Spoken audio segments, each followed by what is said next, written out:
Abra sua Bíblia comigo no livro do Atos dos Apóstolos, capítulo 2.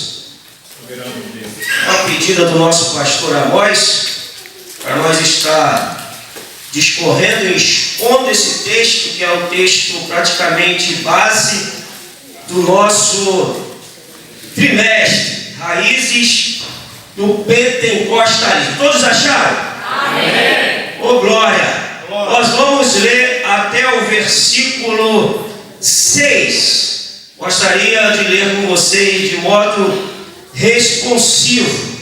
Diz assim o verso 1: Ao cumprir-se o dia de Pentecostes, estavam todos reunidos no mesmo lugar. E de repente veio do céu um som como de um vento veemente e impetuoso, e encheu toda a casa e e apareceram distribuídas entre eles línguas como de fogo, e pousou uma sobre cada um deles. E todos foram cheios do Espírito Santo e começaram a falar em outras línguas, conforme o Espírito Santo lhes concedia falar. Ora, estavam habitando em Jerusalém judeus, homens piedosos, vindo de todas as nações debaixo do céu. E porém aquela voz ajudou sua multidão, e estava confusa, porque cada um ouvia falar a sua própria língua. Amém. Podemos tomar assento. Muito obrigado. Soberano. Meus irmãos,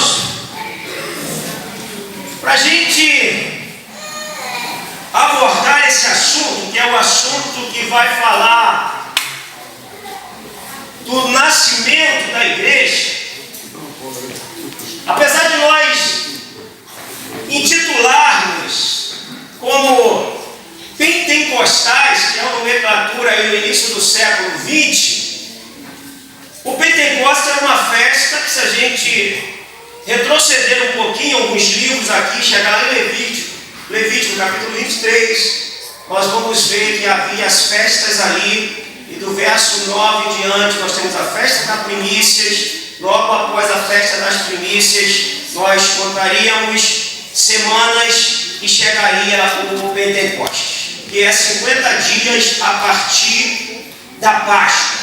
Então você te conta, 50 dias a partir da Páscoa é a festa do Pentecostes. E por causa desse fato ocorrer no Pentecostes, nós ganhamos essa nomenclatura de pentecostais. É claro que a partir de 1910, 1911, quando a Assembleia de Deus, que não era Assembleia de Deus, era a Missão de Fé Apostólica, em 1918 passou a se chamar Assembleia de Deus, ainda o termo era usado de maneira bem corriqueira. Depois, com o passar do tempo, 1950, a história chama de segunda onda e é chamado de um deuteropentecostalismo, ou seja, começou a sair de um pentecostalismo clássico para agregar algumas coisas nessa ideia pentecostal. E a partir de 1970, o homem não satisfeito com o pentecostalismo clássico à luz da Bíblia, veio o neopentecostalismo, que eu chamo de uma erva daninha no meio do pentecostal. Eu chamo de um joio no meio do trigo, porque o neopentecostalismo ele se infiltrou no nosso meio. Não sei se alguém aqui já estudou o neopentecostalismo. O neopentecostalismo se infiltrou no nosso meio e de maneira sorrateiramente ele foi abafando o pentecostalismo, foi abafando as manifestações pentecostais e entrando outras coisas no nosso viés teológico pentecostal. Uma das coisas que nós paramos de crer como pentecostais e começamos a acreditar porque nós começamos a ouvir falar que Atos capítulo 2 não é línguas estranhas, são línguas estrangeiras. E isso passou a tomar conta de nós, isso passou a criar uma certa dúvida, e nós fomos perdendo essa essência, essa importância, esse fervor dentro de nós, porque nós começamos a ouvir muitas coisas e faltava nos conhecermos melhor a nossa crença. Então nós preferimos agregarmos outros conhecimentos do que termos estudado o texto e sabermos defender aquilo que a gente acredita. Bom, se a gente ler Lucas capítulo 24, versículo 49, Jesus está prestes a ser assunto aos céus. Não sei se o tempo dará para a gente chegar até o fim. Jesus está prestes a ser assunto aos céus.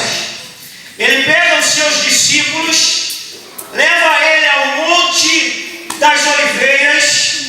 Se você ler 24, 49 e 50, vai dizer que ele estava em Betânia, mas a expressão mais correta é próximo ao norte de Betânia, que é o Monte das Oliveiras.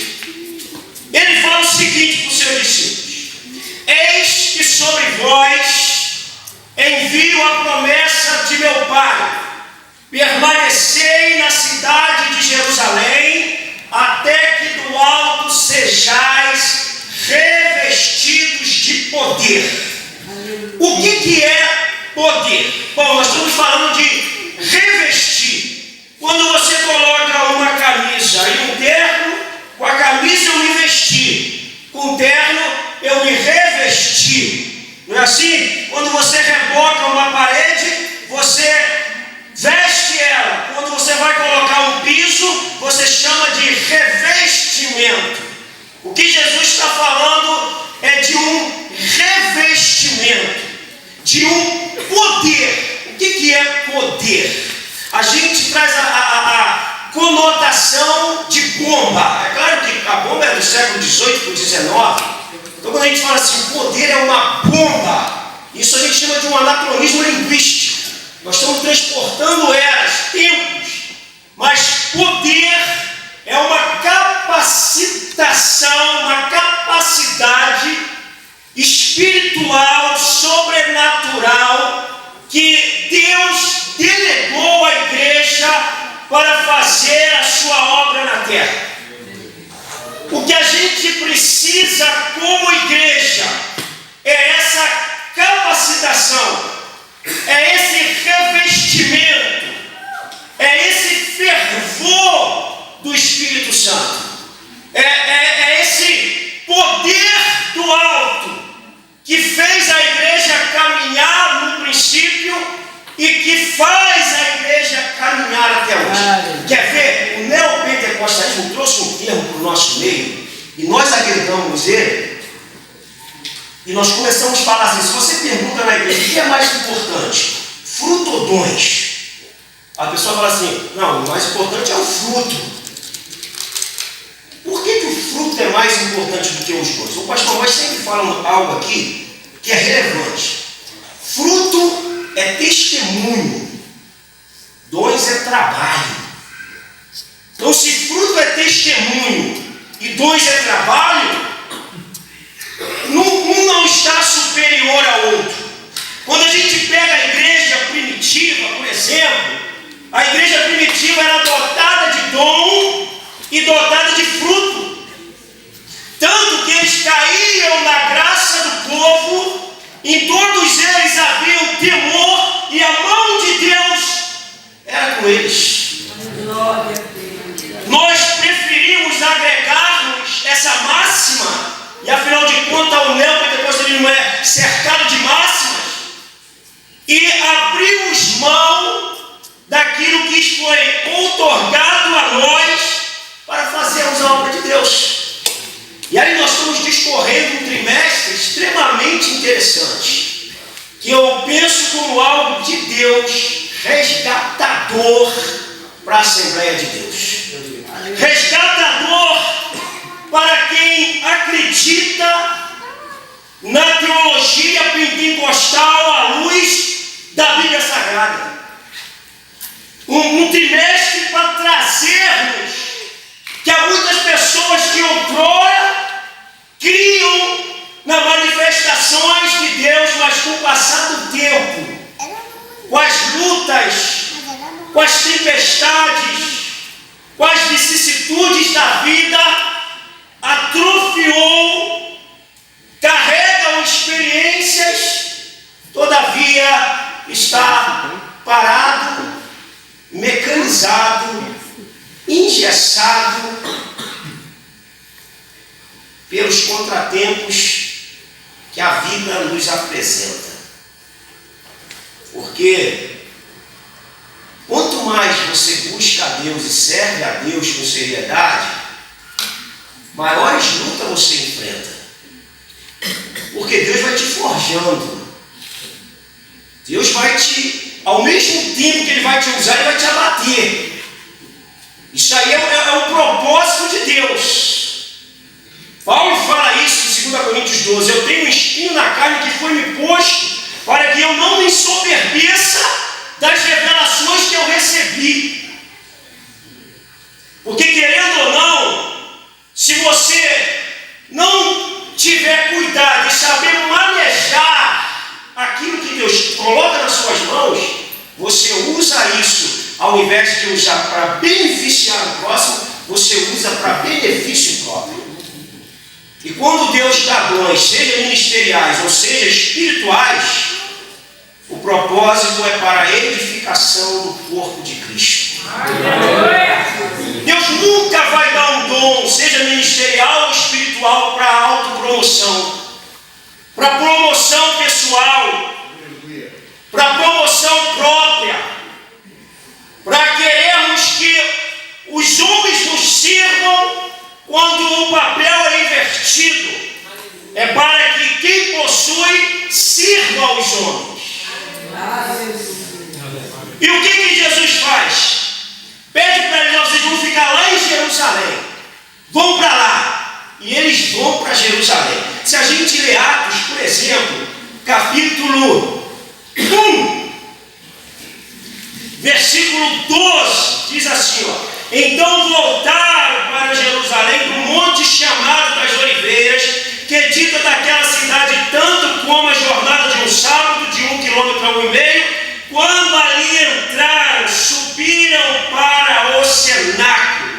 E no versículo 14 diz: todos estes perseveraram unânimes em oração. Glória a Jesus. Aleluia. Como nós vamos caminhando para Atos 2, eu quero trazer a baia aqui o texto de João. João falando em Mateus capítulo 3, versículo 11. Se tiver algum irmão que puder ler para nós.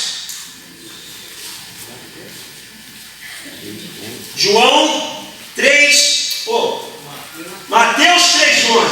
Fala de João. E eu, em verdade, vos batizo com água para o arrependimento, mas aquele que vem após mim é mais poderoso do que eu, cujas alparcas não sou digno de levar. Ele vos batizará com o Espírito Santo e com fogo. Aqui nós temos um problema interpretativo da teologia reformada para a pentecostal. Por quê? Eu, na verdade, vos batizo com água, João está dizendo. Mas após mim vem um que é maior do que eu, cujas sandálias eu não sou digno de desatá-las. Ele vos batizará com o Espírito Santo e com fogo. Esse segundo "com" não existe, é uma preposição que liga duas palavras, não existe no texto original. Por esse segundo "com", ele poderia ser assim, ó: ele vos batizará com o Espírito Santo de fogo. Ele vos batizará com o Espírito Santo e fogo. Ele vos batizará com o Espírito Santo, fogo. João fala para dois públicos. Um público que está se convertendo, que são seus discípulos, e o outro público, os fariseus e os saduceus. É só a gente ler o texto de João de Mateus capítulo 3 que nós vamos compreender. Esse segundo polo, que não está no texto, gerou uma teologia de que o fogo, por causa dessa preposição, é para o ímpio. E o batismo com o Espírito Santo é para o crente. Aí gera uma outra ideia teológica. Cria-se duas interpretações no único texto. E isso gera confusão dentro de nós. É claro que sequencialmente, provavelmente ele dá uma palavra para os saduceus, para os fariseus, a sua pá ele tem na mão. Ao mesmo tempo que ele prega a salvação, ele traz um juízo para aqueles que estão ali, tentando passar o verniz da santidade e vender uma santidade que eles mesmos não tinham, que Jesus os chama de sepulcro caiado. Era muito bonito na estética, era muito bonito no estereótipo, mas por dentro cheirava mal.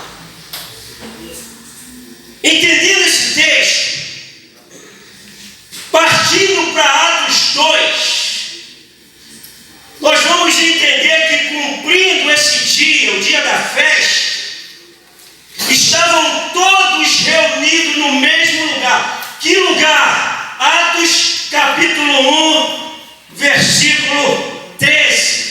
Quando ali entraram, subiram para o cenáculo, saíram do Monte das Oliveiras, foram para o cenáculo, que era uma parte superior de uma casa. Eu não sei te precisar se eles ficaram ali por 10 dias, ininterruptamente, se eles iam esporadicamente nos horários das orações, que era 3 horários por dia. Acredito mais que eles frequentavam os horários da oração e se reuniam no cenáculo, mas eles estavam ali cumprindo uma ordem. Bom, se Jesus ficou 40 dias ressurreto, conforme Atos capítulo 1, versículo 3, então eles permaneceram ali por cerca de 10 dias. Eu quero ler o versículo 5. Quem pode ler o versículo 5 de Atos 1? Porque, na verdade, João batizou com água, mas vós sereis batizados com o Espírito Santo, não muito depois desses dias. Bom, eles estavam ali no cenáculo 10 dias. O 3 diz que Jesus fica ressurreto 40 dias. Da Páscoa ao Pentecoste, 50 dias. Jesus fica 40, é assunto ao céu, no 24:50 de Lucas. Então, eles vão ficar ali por cerca de 10 dias em Jerusalém, esperando a promessa do Pai. Qual promessa? De serem batizados com o Espírito Santo. Se cumprindo esse dia, eles estavam ali reunidos, fazendo o quê? Atos 1:14, unânimes em oração. Quando de repente, o interessante é que quando nós estamos no propósito, na direção de Deus, a gente nunca sabe o momento que Deus vai fazer, mas de repente Deus faz.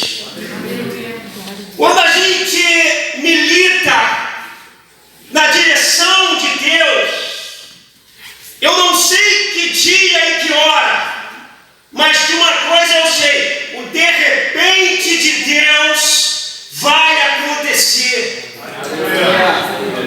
Deus não precisa da minha ajuda, Deus não precisa da minha força, Deus não precisa do meu talento, Deus não precisa da minha habilidade, Deus precisa da nossa obediência e dedicação a Ele.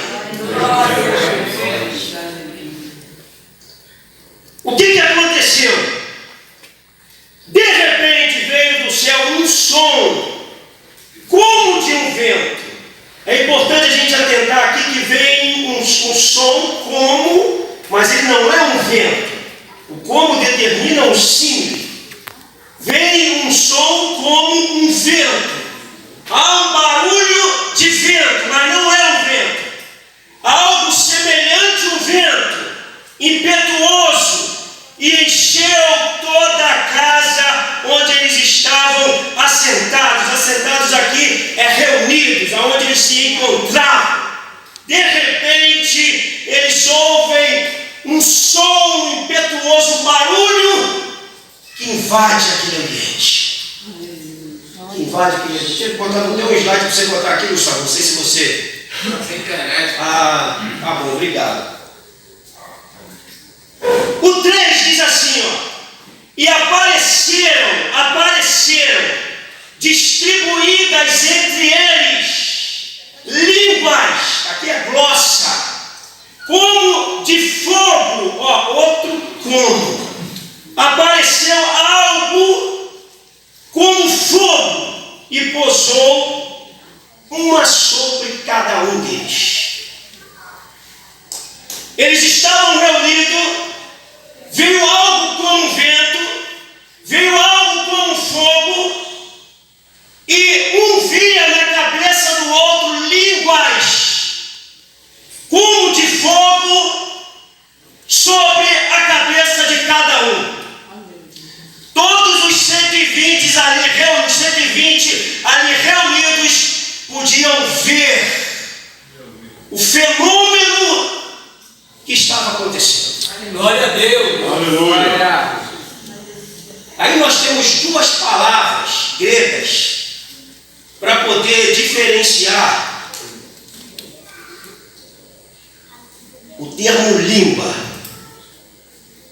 que é glossa, que pode ser língua estranha e língua membro, e xeno, que é estrangeiro. Por exemplo, se eu falo xenoglossa, eu falo língua estrangeira. Se eu falo xenolália, falar uma linguagem estrangeira. Se eu falo glossolalia, falar línguas estranhas, ou falar novas línguas, ou falar línguas que ninguém conhece, que ninguém aprende, que ninguém sabe, mas que quem ora, ora bem e o seu espírito fica edificado. Aleluia. O que está acontecendo no texto de Atos, capítulo 2? O fogo com fogo repousou uma sobre cada um deles. E todos ficaram cheios do Espírito Santo. E passaram a falar em outras línguas, em héteros grossais. E todos começaram a falar numa língua diferente, numa língua que não se aprende, numa língua que só se traduz pela ação do céu. Todos começaram a falar em outras línguas, conforme o Espírito lhes concedia que falassem. Bom, preste atenção, sublinhe o texto, porque todos os 120 começaram a falar em outras línguas. Não foi Pedro que começou a falar sozinho. Todos foram cheios do Espírito Santo e todos começaram a falar em outras línguas. Todos. Ora, estava ali habitando em Jerusalém homens judeus piedosos, vindos de todas as nações debaixo do céu. Bom, essa expressão piedosos no original é eulabes, da onde vem a palavra eusebeia. Piedoso é alguém devoto, piedoso é alguém que queima por Deus. É claro que na nossa linguagem, piedade é quem faz o bem. Ela tomou uma outra roupagem. Piedade é quem faz o bem, piedoso é quem faz uma caridade. Mas no texto, piedoso é alguém que tem uma devoção, que tem um comprometimento com Deus. Quem estavam habitando aqui? De todas as nações? Judeus. Todos esses homens que estavam aqui, ou eram judeus da diáspora, ou era prosélito do judaísmo. Poderia ir do Brasil, mas eram judeus ou prosélito, que se converteu, um brasileiro convertido ao judaísmo. Então ele foi para Jerusalém para a festa de Pentecostes. Era uma ordem de Levítico 23 que todo homem acima de 20 anos fossem para a festa de Pentecostes em Jerusalém. Então quem estava habitando aqui? Judeus. O texto nos ensina isso nas entrelinhas do texto original. Judeus ou prosélitos.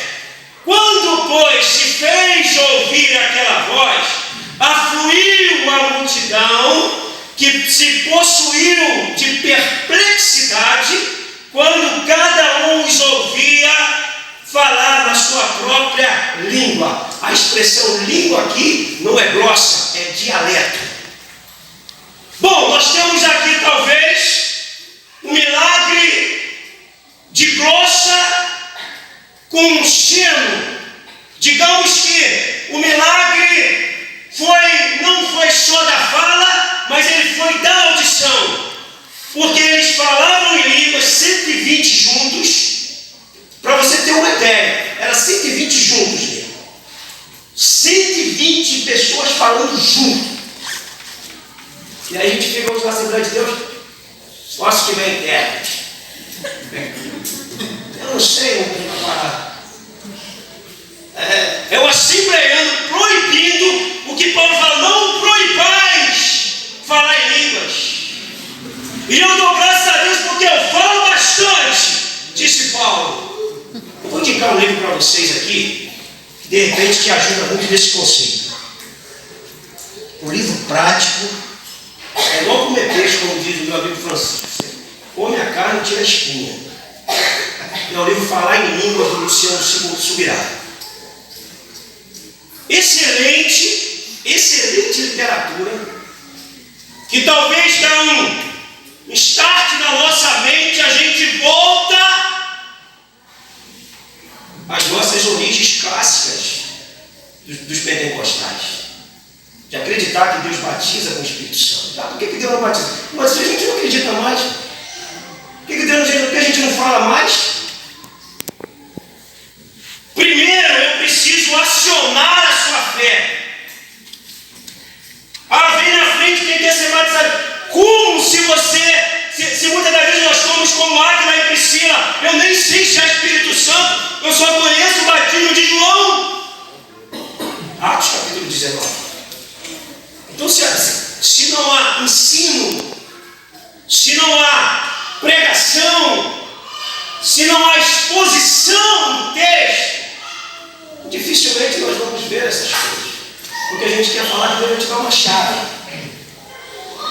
Vem porque Deus vai te dar vitória. Vem porque Deus vai te abençoar. Não é essa a nossa tempo. Esse é o viés real. Ele manda em Deus. Deus vem porque Deus vai te abençoar. Deus abençoa se quiser. Eu não posso direcionar o que Deus vai fazer, condicionar Deus à minha fala. Então, uma vez que nós perdemos essa essência, é claro que isso aí vai ficar escasso em nosso meio. De maneira que nós não vamos ver mais isso e vamos devagarinho aderindo à teologia neopentecostal. A teologia neopentecostal é aquela teologia muito do viés apostólico moderno. O domingo é profético, a quarta é profética, a terça é profética. Você pode ver que essa linguagem vem do viés apostólico. Para ouvir os apóstolos modernos, você vai ouvir. Tome posse da sua bênção. Determina. Nas entrelinhas. Manda que Deus te obedece. E aí a gente deixa de desfrutar de algo de Deus para nós, que a gente está aprendendo a mandar em Deus. Deus que ensina até o caminho para Jesus. É por aí, Jesus.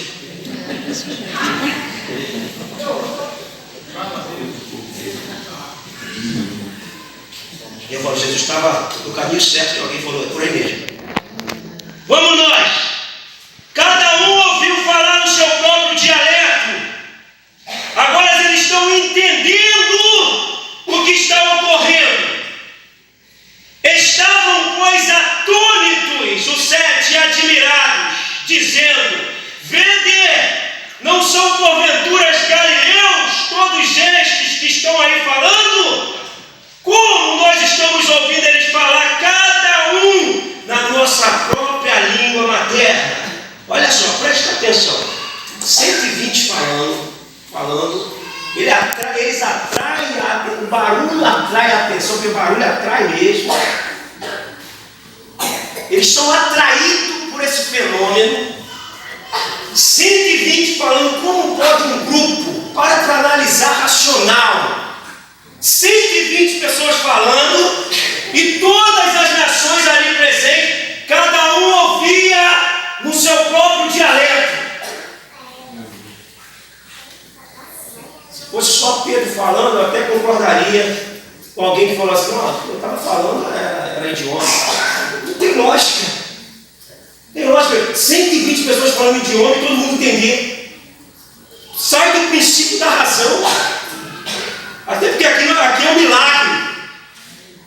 Aqui é um ato de fé, de crença, de resgatar as raízes do genuíno pentecostalismo, que a gente denomina como pentecostalismo, mas da crença nas manifestações espirituais à luz da Bíblia Sagrada. Para a gente não ficar aí ali, mandaram para mim assim, um tempo, eu estava até aqui no meu telefone. Mandaram assim para mim, 2 quadros, escrito assim, Atos 2, Neguébia, assim te ensinaram, Neguébia, Julianda, Saralábia, assim te ensinaram. Aí um quadro embaixo, assim é grego, latim, espanhol. Aí como mandaram no zap, eu falei assim, respondi assim a pessoa: se você quiser conversar, eu posso provar o contrário disso aí, na luz da Bíblia. E a pessoa que me mandou é da Assembleia de Deus, não é de outra denominação, senão da Assembleia de Deus.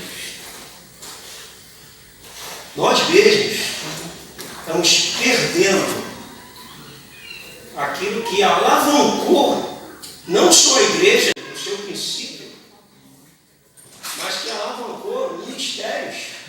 Por exemplo, a história diz, se você já leu um pouquinho sobre Lutero, Lutero não só possuía o dom de línguas, como o dom da profecia.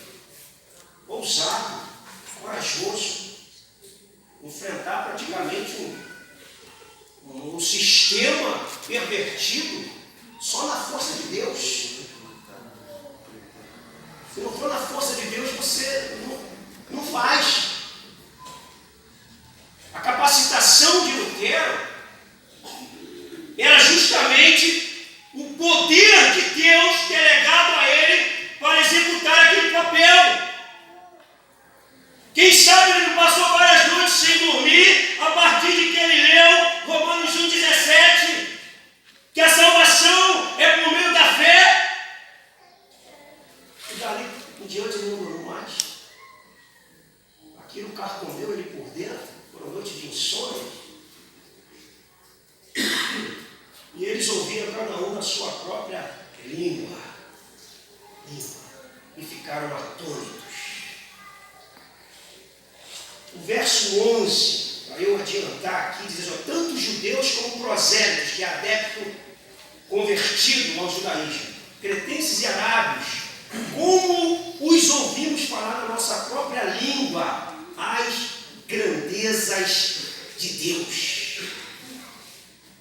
Isso aqui não era uma pregação. E aí quem fala: não, o Pedro está pregando para eles. Não, eles estão ouvindo falar da grandeza de Deus. E a expressão aqui é fazer Deus grande.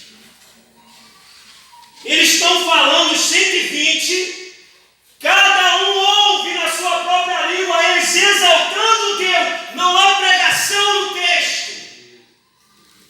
Até o verso 13, não há pregação. Há um ouvir de que Deus é grande, de que Deus é excelso, de que Deus é lindo, de que Deus é poderoso.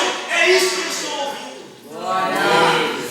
A sua própria língua falar da grandeza de Deus. Glória a Jesus. E eles estão encantados com aquilo. Quem é que não fica? Quem é que não fica? Não fica aí. Nós é que perdemos o gosto disso tudo. E abrimos mão. Aí sim, no 13, eles zombando dizem, esses homens estão embriagados. Aí Pedro, agora vai começar a pregação.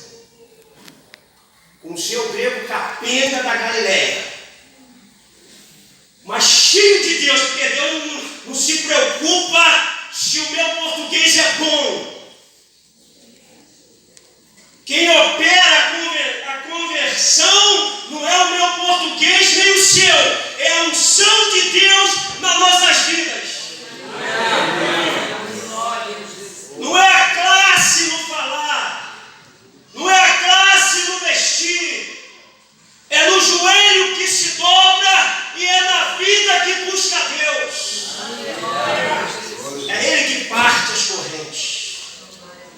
É Ele que arrebenta as algemas. É Ele que arranca as escamas. Não somos nós. Por melhor que sejamos, por mais habilidosos, por mais conhecedores, se não for o Espírito Santo. Resultado, talvez, como Pedro, Lucas capítulo 5. Trabalhei a noite toda, não apanhamos nada.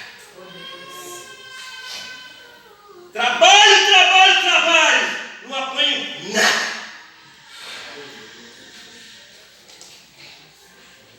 Bom, aí Pedro levanta num discurso. E aí Pedro vai pregar agora no seu grego capenga da Galileia. E com conhecimento de Escritura, mais a unção de Deus na vida dele. No versículo 37, quase 3.000 almas são batizadas. A força do Espírito Santo, o poder do Espírito Santo, Glória a Jesus. fez a igreja sair de Atos 2 com tanta capacitação. Porque Atos 1,8 diz: e recebereis poder ao descer sobre vós o Espírito Santo, e sereis testemunhas, tanto em Jerusalém como em toda a Judéia e Samaria, e até os confins da terra. A expressão na RC, por exemplo, está: recebereis virtude. Virtude está errado no texto. Virtude são qualidades inerentes a você, a mim. Recebereis poder. O texto é dínamos. Recebereis capacidade do céu. Para quê? Para aparecer, não para fazer a obra de Deus. E naquela pregação, com aquela capacitação de Deus, que não precisava de fazer força, porque o Espírito estava atuando, quase 3.000 almas se converteram. Para resumir aqui, a gente vê em Atos capítulo 8. Atos capítulo 8. De modo que a gente pode interpretar à luz de uma inferência. Atos capítulo 8, versículo 18 diz assim: ó, vendo, porém, Simão, que pelo fato de imporem a mão dos apóstolos, que o fato de imporem os apóstolos as mãos era concedido o Espírito Santo, ofereceu-lhes dinheiro. Bom, o que a gente está entendendo desse texto é que havia uma manifestação quando os apóstolos impunham as mãos das pessoas, algo se manifestava de maneira sobrenatural, e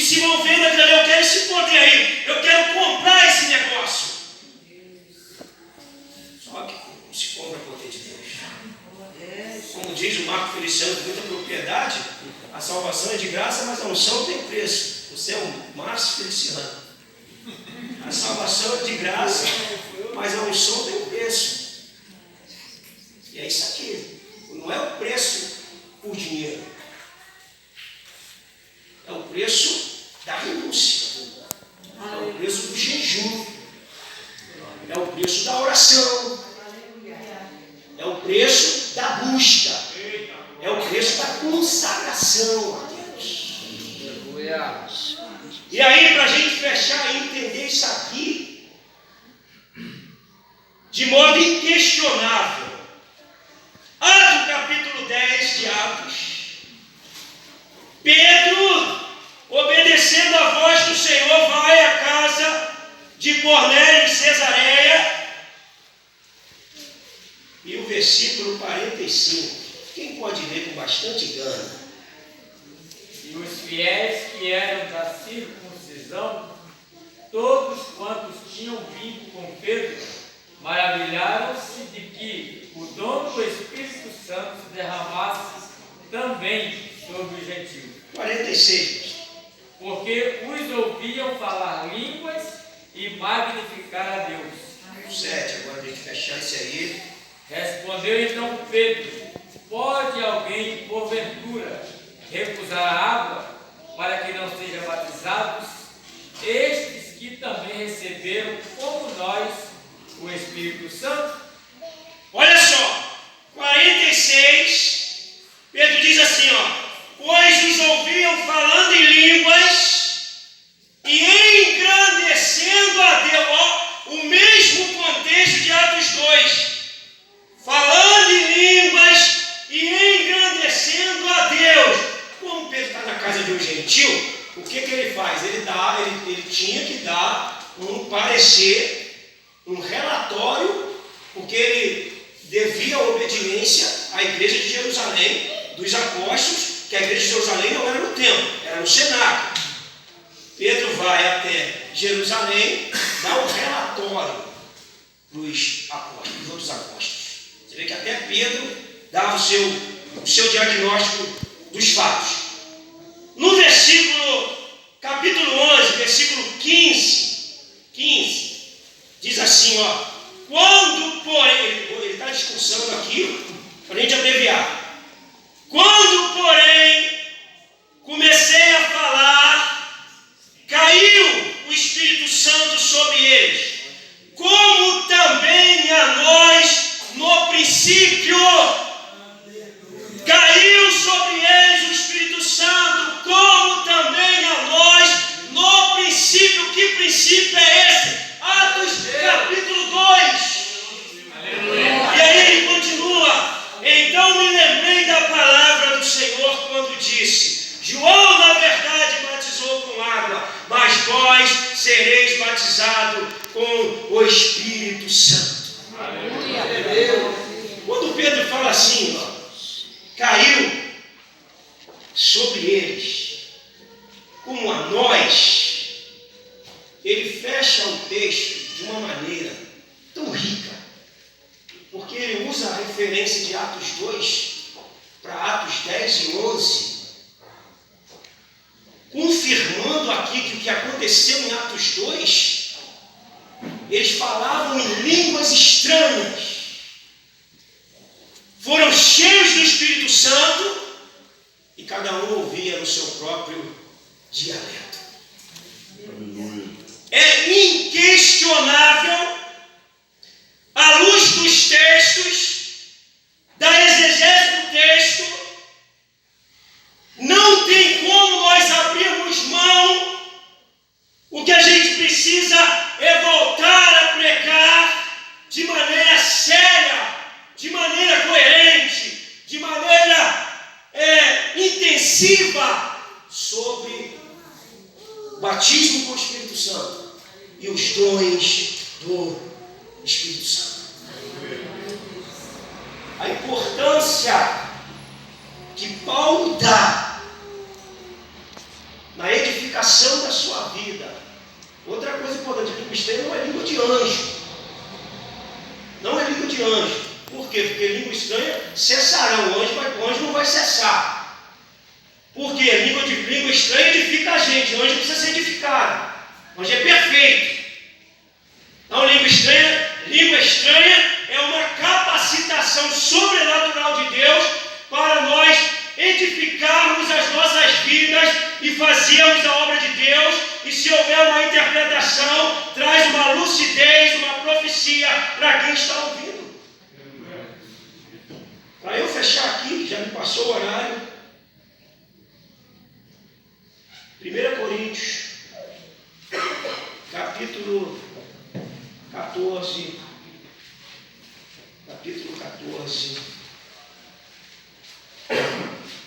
versículo 15.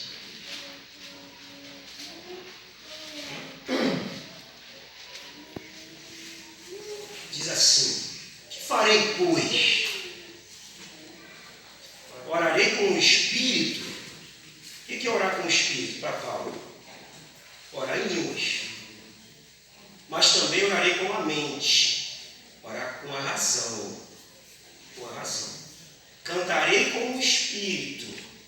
Mas também cantarei com a mente. Ou seja, eu orarei em línguas. Se você discorrer de 1 Coríntios 14, talvez nos apegue mais a essas coisas.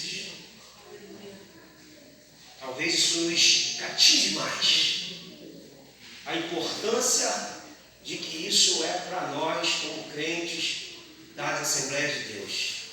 Como crente pentecostal. Como crente que acredita na manifestação de Deus. Se eu perguntasse quem é que tem uma experiência aqui, porque existe muita meninice no meio, mas a meninice não anula o Espírito Santo. Não é porque tem um artista ali, um artista lá, que a gente vai botar uma tampa na ação do Espírito Santo. Não! Vamos ser coerentes. Vamos ser sinceros. Vamos saber que com Deus não se brinca em utilizarmos as armas que Ele nos deu de maneira coerente para edificarmos a igreja dele, para edificarmos as nossas vidas. O Espírito Santo quer atuar. E aí a gente está esperando um novo avivamento. Nós não temos tempo, mas se a gente pega a profecia de Joel 2, com Atos 2, quando Pedro cita Joel, não tem novo avivamento. Há um erro de tradução do grego ali que também gerou antes da igreja ser arrebatada, precedendo o arrebatamento, haverá um grande avivamento. Não! O que precede o arrebatamento é a apostasia, é esfriamento da fé. Lucas 18:8: porventura, quando o Filho do Homem vier, achará fé na terra? O que precede o arrebatamento é o esfriamento, é a apostasia. Mateus 24 nos diz: por aumentar a iniquidade, o amor de muito se esfriarão. O avivamento começou em Atos. Ele gera quebrantamento, arrependimento, perdão, humilhação, humildade, confissão. Isso é avivamento. E aí nós vamos bem com Deus. Se o Espírito achar liberdade em nós, gente. O Espírito é assim, Rodrigo. Você não pode pedir que você não quer orar. Mas se você mantém uma intimidade com Ele, é como se Ele te empurrasse. Aleluia. Ele acha essa liberdade em você. Agora, se a gente fechar a porta, endurecer o coração, negligenciarmos as coisas de Deus, aí o Espírito não vai ter a oportunidade de nos convencer e de nos jogar de joelho. Que o Espírito do Senhor nos ajude. Nós estamos numa lição aí enriquecedora, um trimestre enriquecedor. Um trimestre que leva-nos a buscar a Deus, a jejuar, a orar. resgatar as verdades neotestamentárias do pentecostalismo brasileiro, bíblico. Que Deus nos ajude, que o Espírito nos ajude, que a nossa mente se volte para Deus e que a gente possa, como igreja, falar mais disso,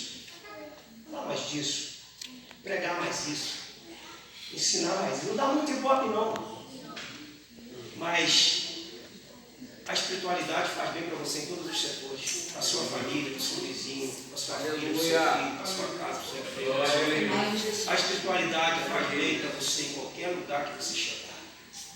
Casamentos afetados por falta de espiritualidade, por casal que não ora junto, que não sabe há muito tempo o que é dobrar os joelhos junto, que não ora com o filho. Casa onde o Espírito Santo não tem mais oportunidade de falar. Que o Espírito ache em nós uma liberdade de nos convencer. Aleluia. E derruba-nos do seu altar. Que Deus abençoe a vida de vocês. Obrigado, pastor Benedito. Aleluia.